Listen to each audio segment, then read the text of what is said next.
Call the meeting to order. If you can please rise for a moment of silence. And the pledge of allegiance. Pledge allegiance to the flag of the United States of America and to the republic for which it stands, one nation, under God, indivisible, with liberty and justice for all. Can I get a roll call, please? Mr. Campion? Here. Mr. Diver absent. Mrs. King? Here. Mr. American? Here. Mr. Schuler? Here. Mr. Tompe? Here. Mayor O'Brien? Here. Read the Statement of Compliance with the Open Public Meetings Act. Pursuant to the requirements of the New Jersey Open Public Meetings Act, notice of this meeting was included in the annual meeting notice filed in the office of the Borough Clerk, posted on the Borough website and on the bulletin board in the municipal building, published as a legal notice in the CoStar newspaper and mailed to those requesting notice and providing payment in accordance with Borough policy.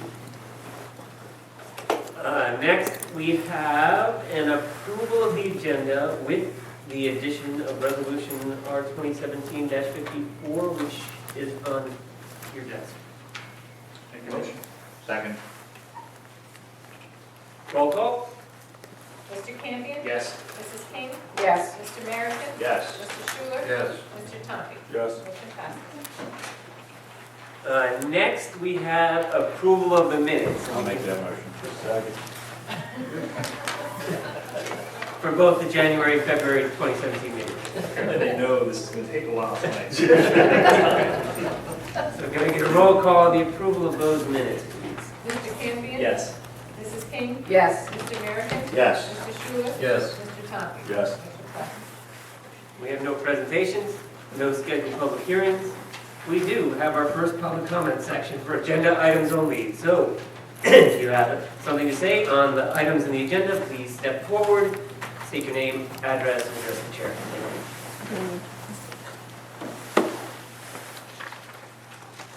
Seeing no hands, can I get a motion to close? Make that motion. Second. Roll call. Mr. Campion? Yes. Mrs. King? Yes. Mr. American? Yes. Mr. Schuler? Yes. Mr. Tompe? Yes. We do have two items for discussion. Our community center improvements, which we'll do first, and then we have some information about the fire sirens and mass notification system. So let's start with the community center improvements. You want to start it off, Jay? Certainly, Mayor. At the last meeting, the council directed the architect to prepare a formal estimate as well as obtain cost estimates from contractors. They were received this afternoon. I apologize for that lateness. The architect had requested they be returned to him on Friday. They were not received. In any event, his cost estimates are outlined with what I'll call options 1, 2, and 3. Option 1 is the base renovations, the generator, floor replacement, the restroom upgrades. It does not include kitchen renovation, nor does it include the addition of the table storage area. The architect's estimate on that work is $158,800, and the two estimates that were received, there are some slight differences in the methodology used by the two contractors, but essentially, estimate number 1 came in for the option 1 material to be $132,000, if I read that correctly. The second estimate from the additional builder was in the amount of $125,000. Again, the methodology is somewhat different. Option 2 is the same items that were included in option 1, plus the renovation of the existing kitchen area, the addition of the table storage area, but no conference room. And again, there the architect's estimate is $145,500 for that additional second phase work, and the proposals from the contractors are somewhat in line. The first one was in the amount of $157,000, and the other contractor was in the amount of, if I have this right, $202,000. So just to be clear, these numbers are not official bid specifications. They are just an estimate for us to use as education to figure out what we want to go out to bid for. That's correct. Okay. The second bid Want to be includes clear. 1 and 2, correct? That's correct. You would add those two together. And then the third option is everything that's included in option 1, the base area. This time, instead of renovating the kitchen, it's replacing the kitchen structure. It does include the storage area for the tables, and it also includes the conference area, that additional meeting room.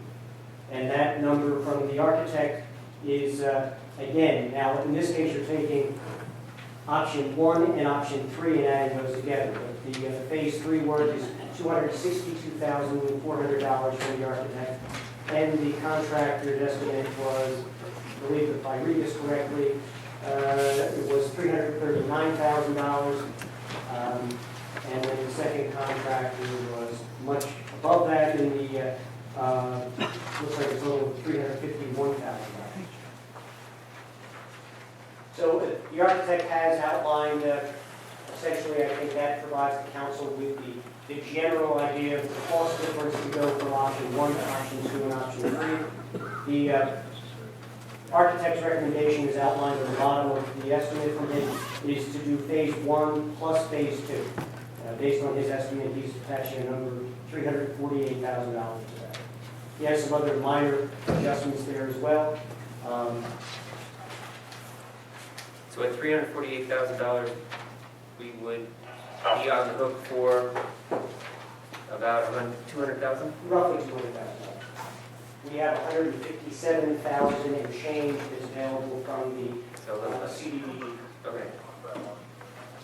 And it is the architect's desire to simplify the formal bid so that he doesn't have this wide variety and this, picking from column A, column B.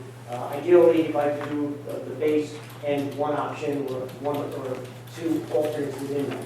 So just to understand the process, let's say in the next week we can pick one of these options. In order to go out to bid, we would have to introduce an ordinance. No,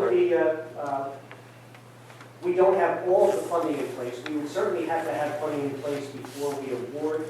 But to go to bid, the plans were distributed to the council. I know they are reduced size plans, but the technical specifications are essentially completed.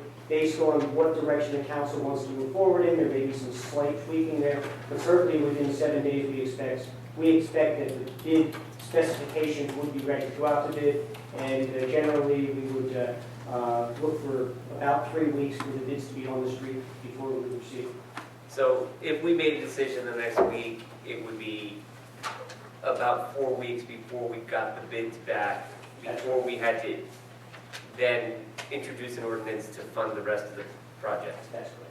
Okay, I'm just trying to get a time frame in what we are expected to do in order to get this. Jay, Well, if you recall, you and I went out there and looked through the whole place, but not being experts, we couldn't tell how structurally sound that building is. Have we actually done that to make sure it's worth fixing up? Well, part of the architect's charge was to do a preliminary, I would say kick the tires. Certainly there was actually, beyond that, there were some, I'm not trying to get the right term, but there were some openings made into crawl space so that the architect could actually Get down, see determine it. precisely. He did not see any major structural concerns, otherwise that would have been brought to our attention. Certainly, his recommendation was that the kitchen area was an add-on from the original structure, and that is a slab construction. It has no crawl space. Jay, am I reading this right? If we drop the multi-purpose room, we deduct $81,000 from the total? That's correct. So that brings us to 260 something, which means we have about 100K to come up with? Well, you're talking about if you're looking at option 3 numbers, that includes the conference room. So yes, if you took that off, you're essentially, the difference between options 2 and option 3 are essentially that meeting room. And in fact, if you would get a whole new kitchen structure instead of renovating the existing footprint. Now, the problem that I have is, first of all, I don't agree with all of the things that the architect has listed on here, some of which I find, I guess you could say, just adding decoration to the original item. My theory on this community center is this. The community center is what I would call a play building. And what I mean by that is the brownies, the Girl Scouts, the dance classes, the fishing club, various organizations go in there. And then it's also used for parties by being rented from people. We put a tremendous amount of money into this building, and it's only going to be a matter of time again where we're going to have to do some repairs, probably basically the floor. First of all, I do not agree with any kind of conference room whatsoever. I don't agree with expanding this building as far as its permanent structure goes in any way, shape, or form. I do believe that we have to make sure that it is sound and that it is fit. I believe that we have to take care of the electric for upgrade, the generator, the new floor, a new roof if it's needed. But as far as the kitchen and the bathrooms go, my theory is this. We know we have to be ADA compliant, but to take 2 bathrooms that were not done that long ago and completely demolish them and then completely redo them, to me, is not being financially sound. If you have a good contractor, and that contractor knows what they're doing, even if they can't match the addition to the bathrooms up identical, they could certainly do something to put those additions on. I think it's absolutely ridiculous to tear something out that has no flaws to it. But we want to make it ADA compliant. As far as the kitchen goes, I don't see where we need to gut that kitchen. I think we take and we work around what is there. If we need to replace the cabinets, that's one thing. But I think we do it in such a way that, again, we put in what we need, and if we don't need to change it, we either paint it, fix it, alter it, do whatever.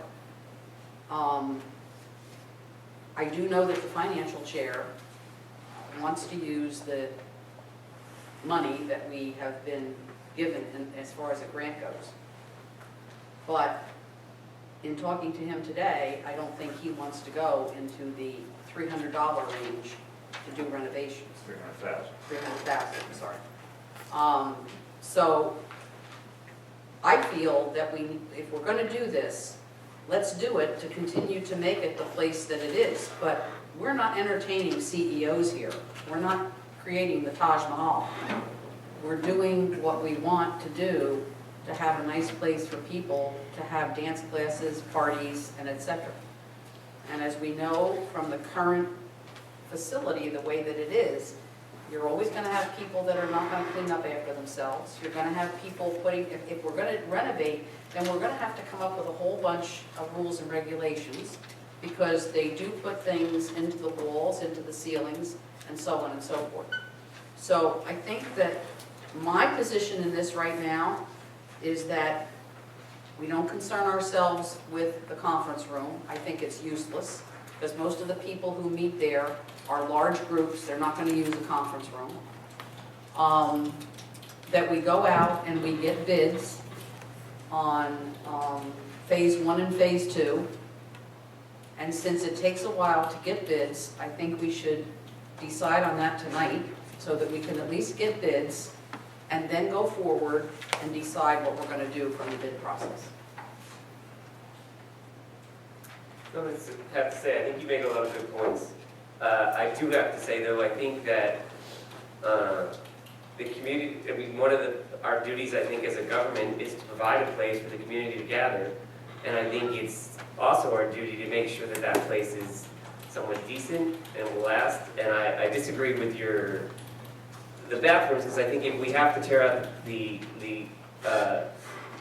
the sinks and the toilets to make it ADA compliant, you're halfway there to gutting the bathroom anyway, so you might as well just do it right. And I think that's, I agree that we shouldn't make it the Taj Mahal, but we should make things so that they're going to last. And I think doing the kitchen right while we're doing this renovation, now is the time. That kitchen is dated and a lot of that needs to be replaced, and we should focus on, trying to get the best value, but making something that's going to last. And that's why I agree, like with hardwood floors, I think makes sense because they can be refinished and they last longer than if we went and did something like Pergo or something cheaper. So I just think we should make some decisions to make sure that whatever we do is something that's going to be around for 20 or 30 or 50 years, as opposed to let's just do it because it's cheaper. One question, Jay. If we go out for the whole kitchen glue there, once the bids come back in, can we pick and choose what we want to use? You really can't. Generally, we're limited to a change order up or down to 20%. And I think the architect has worked hard at developing the minimum that needs to be done in terms of bringing the facility into ADA compliance, as well as what from the beginning have been understood to be priorities. The addition of a generator, as well as the replacement of the floor. I think in round numbers it's been determined that that floor is probably close to 100 years old, and it has been refinished as many times as that's possible. The other items are indicated on the information that the architect prepared, those items that are code requirements. I think, again, ideally the architect's recommendation was to bid one with two as an alternate. And that provides us with the ability to say, we know we're going to do option one, the base material, the base improvements, and then the alternates, if there's consensus to move forward. It's been somewhat difficult to ascertain what the consensus is, because there have been numerous discussions, and frankly, I think everyone that looks at this facility has their own view of what their priorities are. But did I hear you say that we basically could put out a bid that had phase 1 and phase 2? Phase 1 with phase 2 or option 2 as the alternate. What, our grant is about $156,000. Correct. Is there a match portion that we're obligated to spend on top of it? It is not a formal match grant. However, our application indicated that these were the scope of work we expected to do were A, B, C, and D. A being the generator, B being the floor, the ADA upgrades are really what makes us eligible for this grant. The application we submitted indicated that we expect this project to cost roughly $300. We expected that we would match it. There is no formal match. If we go back to CDBG and say we're not going to do, we are no longer considering improvements 1, 2, and 3, they have to sign off on it, but I don't think it's not a strict requirement of the grant agreement. Was the additional multi-purpose room part of the original commitment that we made to them? Yes.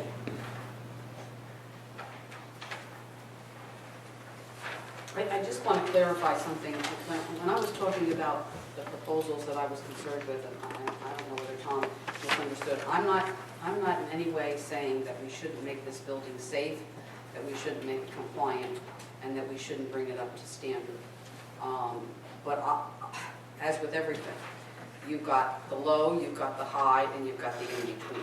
And I just don't think we really need to go so high on some of these things that we want to change or upgrade. And I really don't think that there's a necessity to do some of the stuff. And I just want to be clear that I'm not trying to say that this isn't a facility that we haven't enjoyed for many, many years. I think very few people in town, there's very few people in town that haven't at one time or another utilized the community center. I know I used it when my daughter was young.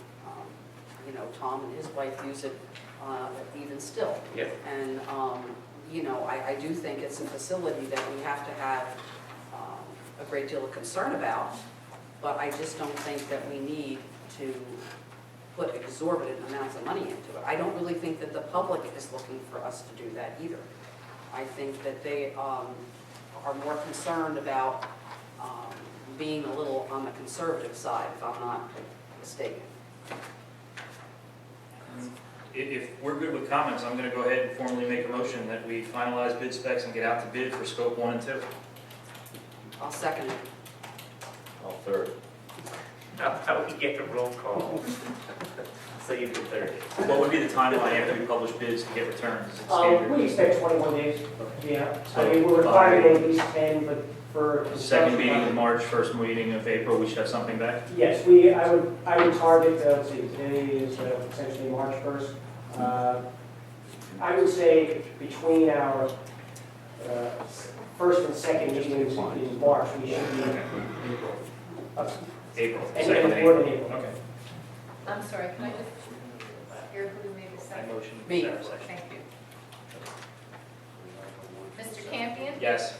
Mrs. King? Yes. Mr. American? Yes. Mr. Schuler? Yes. Mr. Tompi? Yes. And can I just say, if any of the council members have specific objections to any of the suggestions in the guidelines, please let us know so that when we actually, if the contractors can understand that, this is not something we want part of, especially if we can get it to Jay before we finish writing up these bid specifications. If there's something that we absolutely don't want.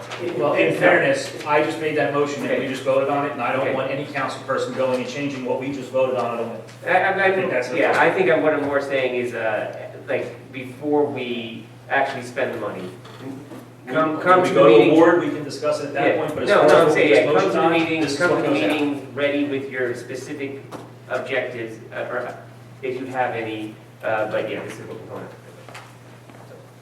Sounds good, thank you. Thank you. So the second presentation that we have scheduled today, fire siren, mass notification system.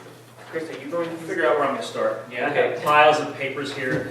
This has been going on for a while. For those who aren't familiar with it, I'll give a little background. We currently have 3 very loud mechanical sirens that date back to, Sarah, any idea how old they are? World War I. Oh. Well, I know the one on Reeve Avenue goes back to the 1950s, There you probably go. 51. So they're older technology, they're mechanical driven, they get a signal when they go off, they spin up really loud, your windows shatter, you can feel them, if you're very close to them, you get the idea. Just like everything from back in that era, we know a lot more now than we knew back then. The existing systems have issues, it's not something we're interested in sinking money into to fix, so we've spent a while researching options that are out there, and there's a ton of information that I can throw out, so I'm going to try and keep it as low as I can because I have all kinds of sound pressure stuff and different systems and all this other things that I'm sure I understand but would probably confuse a lot of people. So if you have pointed questions, by all means ask them and I'm more than happy to answer. If I brush over something quick and you want clarification, I have no problem throwing it out there. But in general, what we're looking at doing is removing 2 of the systems that exist. There's one that's on Reeve Avenue and one at the community center. Those are both going away and disappearing. One will be centralized at the firehouse.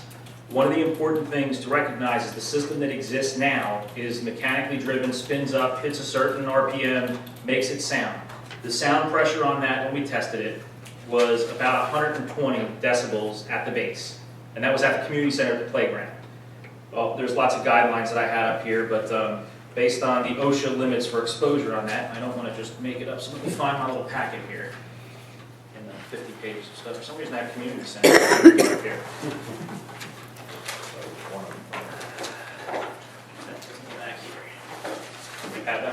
Thank you, Jay. Jay saved me. So your exposure at 110 decibel, according to OSHA, is very limited. It's where are we? It's a 6-minute exposure time before you can actually have problems with it, and that's per OSHA's guidelines. And it goes higher, and there's all kinds of other stuff on here. So the idea was to start with that as a baseline. What we're trying to put into place is a mass notification system. I keep hearing fire siren, I keep cringing because that's the old school stuff. It was a siren. What we want is a mass notification system. We want what the military's gone to on their bases, so just like you hear me through speakers, we can broadcast messages. We can send different signals. If something major happens, we can send information out. Part of the National Flood Insurance Program is a community rating system, and I have here the rating stuff from the last OEM meeting, and right on front is a picture of a mass notification system that we're considering. was kind of happy when I saw that we were going down the right path when it was actually on the top of FEMA's bulletin, so I think we're going the right way. We looked at a couple different systems. The first one we had was from American Signal, which is where the fire department had started, and they had some information. This is the map that went out earlier. This is the one I'm referencing. I don't know if there's copies outside. Did we put copies out there? Did we put copies out for people there? I don't know how many you had there. But I'm going to focus on the sound pressure because the biggest feedback we got when we started talking about this was nobody wanted it because it's really loud and it's annoying and it's outdated and we don't need it and we have cell phones and we have radios. Except during September 11th, we learned that that stuff is great until something really bad happens. Cell phones don't work, radios don't work when you lose repeaters, when you lose infrastructure. We need a way to be able to deliver messages town-wide to get information out for major events when things happen. The mass notification system post 9/11 became, in my fire alarm world, second nature now. Everybody talks about it. We're going to voice systems instead of horns so you can send out more information. They've been using them in the Midwest for tornado warnings for a long time to give out information. So the technology is starting to evolve in a lot of different ways. We can use it for flood notifications. We can send out warnings to say get your cars off the road or they're going to get towed because it's snowing. There's lots of different things that can be put in a mass notification system that benefit the town. So when you think siren, it's not a siren like you've heard before, that you've felt before. This is very different. So when we're talking about this, we're talking about voice just like you're hearing me speak through the speakers now. This is the kind of system we're talking about. For the fire department's use, it will have a tone in there, but the sound pressure levels that I'm going to go over stay the same. It doesn't get louder. It doesn't sound like it is now. It's not bait and switch. It's going to be consistent with the levels we're talking about. So the American Signal one, we met with the gentleman on here and we reviewed his system. And the prices were fairly comparable across the board. They're within each other, so I'm not going to focus on that. I'm going to focus on the features and why we're going the way we're going. The one from American Signal, at the base and out fairly far, about halfway to the golf course, pretty much all the way over to Beverly and all the way down to the other side of Rec Pond, has an area highlighted in red, and all the gentleman has on his map is greater than 100 decibel. So, well, it's great, but we're trying not to be that high. What's greater than 100? Is it 105 or is it 10,000? And the response was, it's greater than 100. We can't drill it down much further than that. That's where, that means it's going to be the highest level there and then drop off. So it's probably not going to be 10,000, but if we're back up to 120, if we're at 130, if we're at 110, we're still in the range of the problem that we're trying to resolve of giving function without causing negative influence on the neighbors or causing any kind of hearing issue based on the OSHA guidelines for hearing exposure. So then we want to point out that this new one is going to be actually higher than the old one, so it's going to be over people's second bedroom. And that's part of it too. The system that they had here, they have what they call omnidirectional, and then, what was the other one called? Joe, can you help me out? Limited rotation. Limited rotation. Thanks, Jay. You win the prize. Thank you. The limited rotation is interesting compared to the omnidirectional, which made me go and do a bunch of research on it. The omnidirectional is a big round circle, and it broadcasts up and it echoes back down. So in order to hit really, really far away, it's got to be super loud at the base so you can hear it really far away. You're just turning up any speaker in your house, you can hear your radio outside. You don't want to be in the room the speaker's on so you can hear it outside. Similar concept. The limited rotation from Wheeling is actually focused and projected, and it spins, and it goes one area and back and forth and rotates. So because it's focused, their levels around the base are, I believe it was 80, right? It's 80 or 85, I can't read the small print. 80. It's 80. So in pretty much the same range as where he's greater than 100 decibels of sound pressure, they're 20 less. To put that in perspective, I went and found one of my little fire alarm manuals that gives what it relates to, and basically 80 decibel is a little bit higher than a high density thoroughfare. So if you think of cars driving by and cars on the side of like Highway 71 or something like that, lots of cars driving by at 40 miles an hour, that's the kind of sound we're talking about. Other things to relate it to, mechanical rooms are one, like hearing a motor run or an air conditioner. Those are things that are in the 80 range of what we're talking about. Further out to the edge of our area, it drops off to about 70. So because it's focused, we're not losing as much sound. It's 80 at the base, 70 at the extreme edge of town. The other one that we had here, he started 100 at the base. No, I'm sorry, yeah, 70.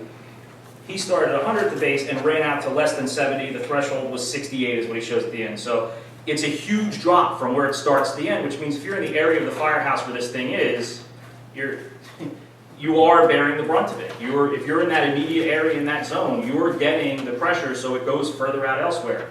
I like the idea of the focused. I like the limited rotation. It means it hits our town, it doesn't go out to the beach, we're not getting the people on the other side too bad. We're staying at 80 decibel and we're petering out somewhere between 60 and 70 out into, where does that go? Almost up to the highway, right? Past the highway. Way past the highway. So anywhere in town, you should be able to hear the messages just like you're hearing me talk now.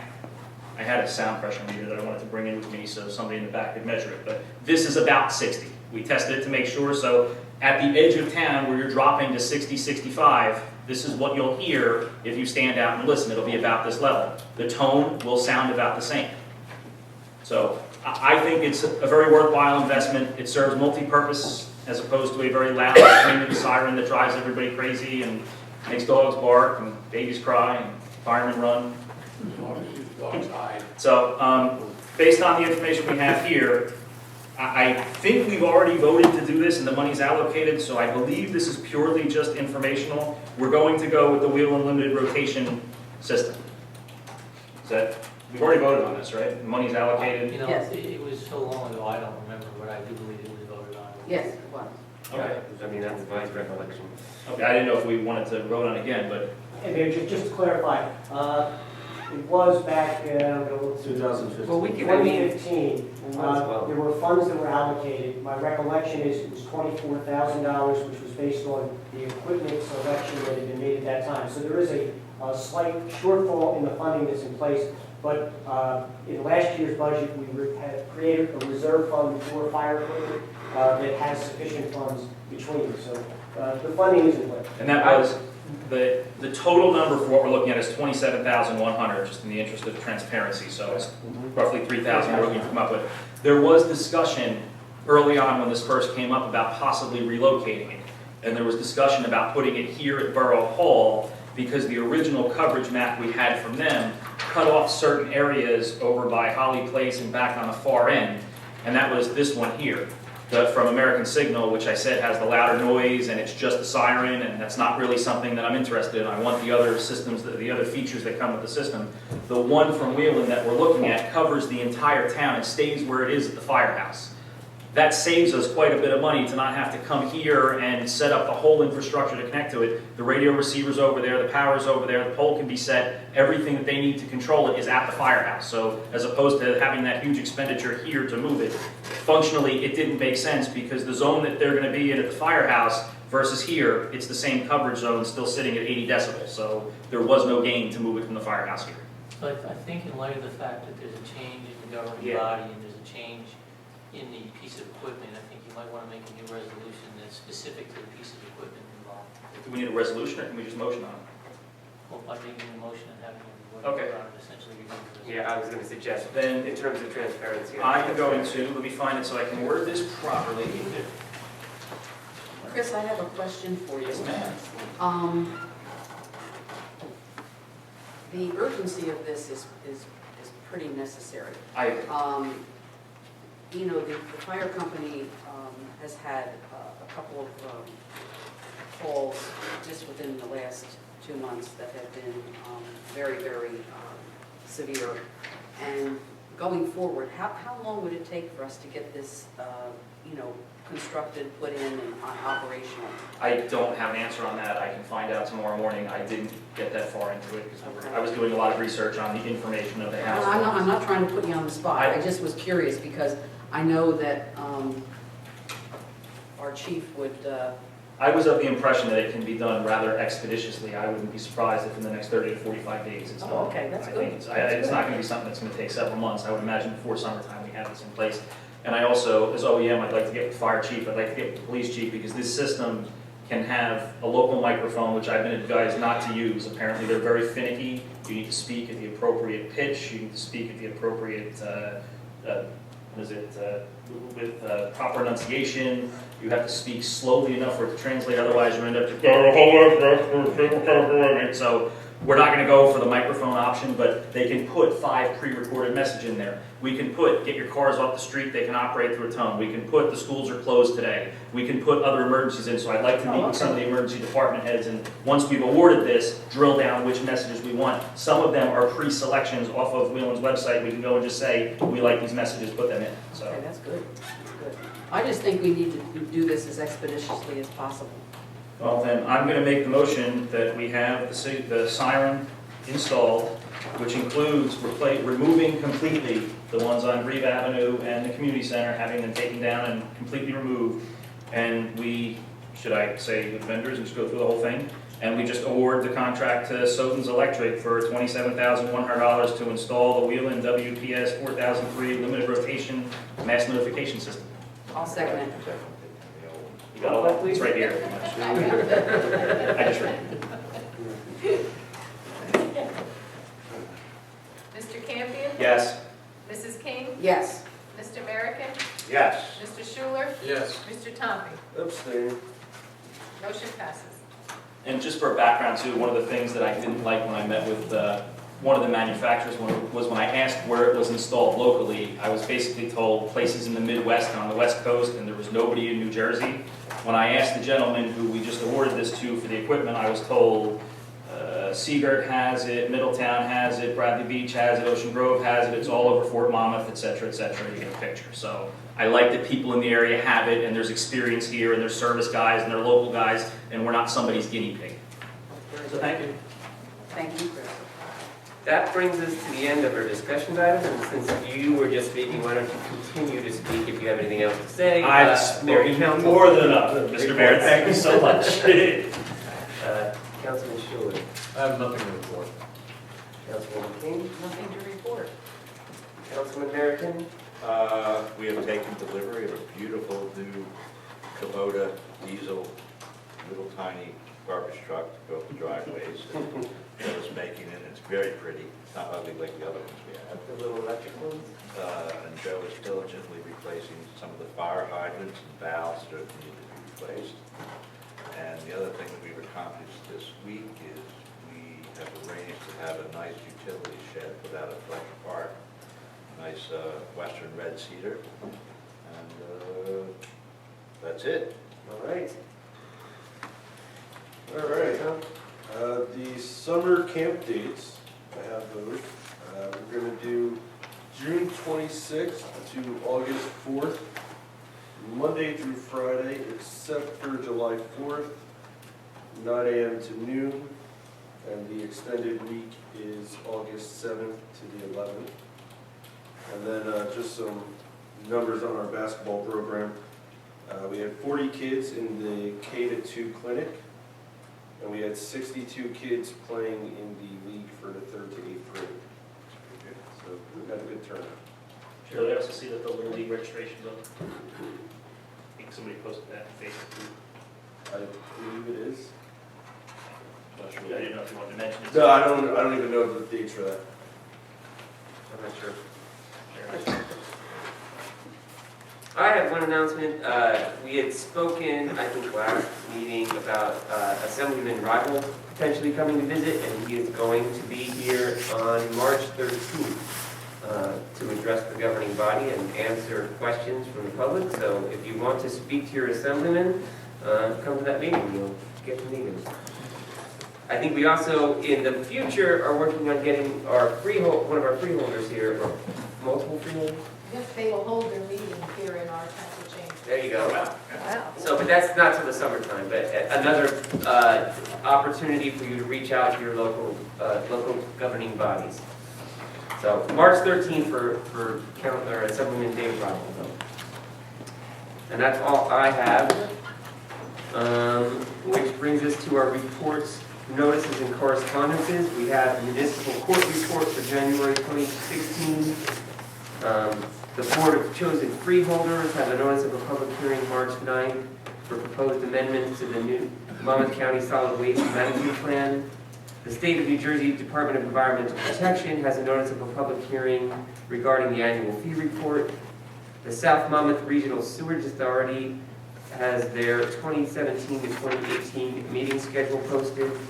A letter from the Monmouth County Historical Commission regarding recommendations for historic preservation awards. There's a Borough of Oceanport resolution supporting the filing of a complaint that the Criminal Justice Reform Act constitutes an unfunded state mandate. And there's a Township of Wall public notice from March 22nd, 2017 regarding an ordinance about Tilton Corner Road speed limit. We have no ordinance introductions at this time, which brings us to our resolutions. The first resolution on the agenda is Resolution R 2017-51, which is approving the use of the community center for the Tri-Shore Little League. I'll make the motion. Second. Mr. Campion? Yes. Mrs. King? Yes. Mr. American? Yes. Mr. Schuler? Yes. Mr. Thomas? Yes. Motion passes. The next is a resolution of the Borough Council, Resolution R 2017-52, which is a resolution of the Borough Council authorizing the Monmouth County Mosquito Division to conduct aerial mosquito control operations within the Borough of Spring Lake Heights. I'll make that motion. Second. Mr. Campion? Yes. Mrs. King? Yes. Mr. American? Yes. Mr. Schuler? Yes. Mr. Thomas? Yes. Motion passes. The next resolution is R 2017-53, a resolution of the Borough Council approving payment of the itemized claims as set forth on the February 24th, 2017 bill list. Make that motion. Second. Mr. Campion? Yes. Mrs. King? Yes. Mr. American? Yes. Mr. Schuler? Yes. Mr. Thomas? Abstain. Motion passes. The final resolution is Resolution 2017-54, a resolution of the Borough Council confirming the appointment of Robert Coaches as the part-time licensed utility operator. Make the motion. Second. Mr. Campion? Yes. Mrs. King? Yes. Mr. American? Yes. Mr. Schuler? Yes. Mr. Thomas? Yes. Motion passes. That brings us to our public comment section, where you can comment on any item on the agenda or off the agenda. If you would like to speak, please approach the chair, state your name and address, and what? Chris gets so worried when he sees And talk directly to Councilman Campion. Catherine, 564 Atlantic Avenue, on behalf of the Environmental Commission, I just want to follow up on an item which you should have had a copy of my email in your packet, and I just want to remind you, at the last meeting, there was an email from Monmouth County Open Space Program, and I reached out to them. They will be coming to the Monday, March 16th Environmental Commission meeting, so Okay. next Monday at 7 p.m. And basically what they're doing is an outreach to each town. They are in the process of revising and updating the overall county open space plan. So this is just a preliminary meeting with each town. And they said later on they will be doing bigger, fuller, roadshow presentations where they're going to be inviting the communities in to talk. Okay. So they basically just want to talk to the environmental people because we are involved with open space issues, and certainly any elected official from the governing body who wants to come. And Jay and Joe, you certainly are always welcome to come and visit. And I really don't know, they're going to bring a PowerPoint presentation to talk about open space in Monmouth County, so I don't know what road this is going to go down. So, come and join us, and then we'll be learning experience for everybody.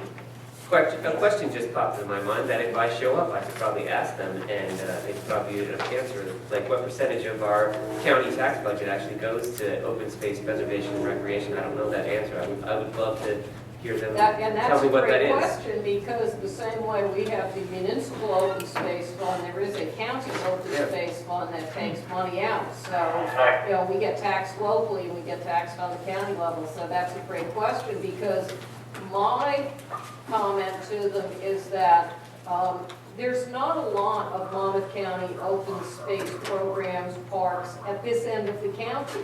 And they have some really excellent programs if you go up to like Homedale, Yeah. Middletown, and they just bought this big facility out in the Imlays town called Clayton Park, and they bought the old grammar school out there to turn into an activity center.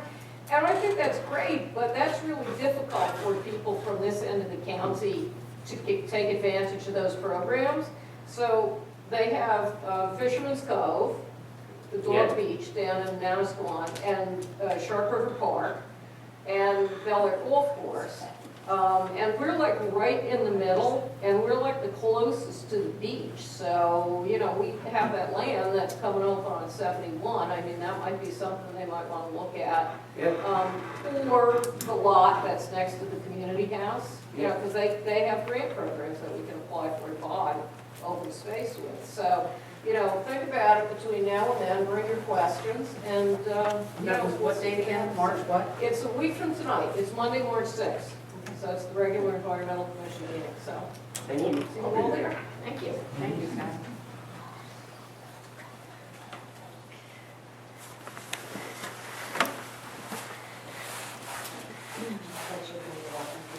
University Highway 71. I understand you put out the bids back, but I once again want to stand here before you and ask a question. And it's, you know, are your bid specs including the required LEED certification? The ordinances that the borough passed, that any renovations or new borough buildings would be LEED certified to silver level. Will that be included? And do your costs, you know, are the codes going to include that rating? It's kind of frustrating to stand up here for the third time and ask, what are you doing to enhance the structural integrity of that building? I mean, a structural engineer should have looked at it before you even proceed. You never know what you can find, because a lot of times these projects, there's hidden things that happen. And, you know, will these specs include things, better roof shingles? Are you retrofitting the roof to minimize lift? I mean, impact-resistant windows. What's the point of telling people that there's going to be a generator in a building when you haven't addressed retrofitting the roof so it doesn't lift in high wind? But I just kind of find it interesting that I don't think I'm the one who should be standing here asking those questions. You should be asking those questions. Because if you're telling everyone that this is a building they can go to, shouldn't you take these hazard mitigation measures to make sure that it actually would be standing? I mean, it seems to make no sense not to, and not to include the standards. And I understand what Councilman King says about the bathrooms, but the issue is that the main area is the roof. And if it needs a floor, you have to upgrade the bathrooms. You can't leave them as they are. I mean, the standards changed. And Oh, I didn't say not upgrade them. no, I understand you're saying compliant, yes, but it's required to be compliant. And sometimes the new equipment is more expensive than you think to meet that for a commercial building. It's always more commercial appliance, it's always cost more. No, I know you absolutely, you never questioned that, nobody has. But I'm just trying to understand is, why hasn't a structural engineer been hired to look at the building in the first place before you put any money into it? Well, I did answer that question, and I was advised that the architect had gone through. And he's a structural engineer? I mean, is there documentation that somebody has rendered the building structurally sound? No. When it was built and it was approved and it Yeah. passed all the codes and an engineer who designed it put it in, and when the architect looked at it and saw no visible defects or issues with the approved design and the construction that's been standing for however many decades, yes. And you have written documentation that somebody declared it structurally sound, in writing? Why would we have to assess something if the architect who's trained and who is qualified on that, who was registered with the state to be an architect to assess that, saw no visible indications that a structure was being Ask tested? him to put that in writing. That's all. Just asking. I don't Before think you they'll make an mind doing it. investment, I would think that that's the place to start, don't you? Wouldn't that make sense? Or are you just putting a Band-Aid on something without actually seeing what can take it? And you're not making... I think our borough's history has something to say as well. Yeah, Mayor, just regarding this, again, the scope of these improvements are really in terms of renovations. We're not adding a second floor to it. We're not adding any mass detrimental impact to the structural soundness. I am not a structural engineer. The architect is not a structural engineer. However, as part of our initial engagement with the architect, there was a preliminary review and inspection of the facility. Portions of the basement were opened up for inspection. The ceiling was opened up for inspection. There was a level of due diligence that was performed by the architect. It was not a structural analysis. But again, given the fact that this is an existing structure where we are making renovations, and I stress that word renovations, I'm not sure that it warrants the type of structural review that you Great, you suggested. answered my question. Why it didn't feel warranted, because nobody else seemed to be able to do that. Thank you. But my other question is, and that's fine, but when you had these estimates, do they include the LEED silver monies? Again, I can't speak For to renovations? the LEED certification.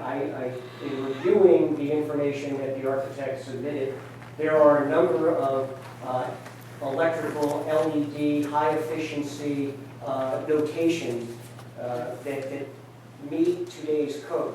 Now, whether, again, because we are renovating an existing structure, getting LEED certification for something that is not newly constructed, I'm not even sure that that's available. I'm pretty sure there's a borough ordinance that any renovations or new construction of borough-owned property will meet LEED silver.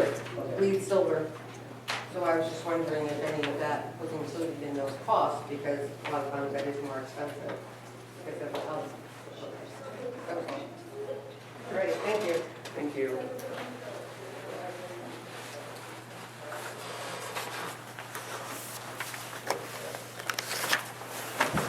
Seeing no further hands, can I get a motion to close the voice of the public? I'll make that motion. Second. Roll call? Mr. Campion? Yes. Mrs. King? Yes. Mr. Merrison? Yes. Mr. Schuler? Yes. Mr. Thomas? Yeah. That brings us to the end of our meeting. Can I get a motion to adjourn? Second. All in favor? Aye. Thank you all.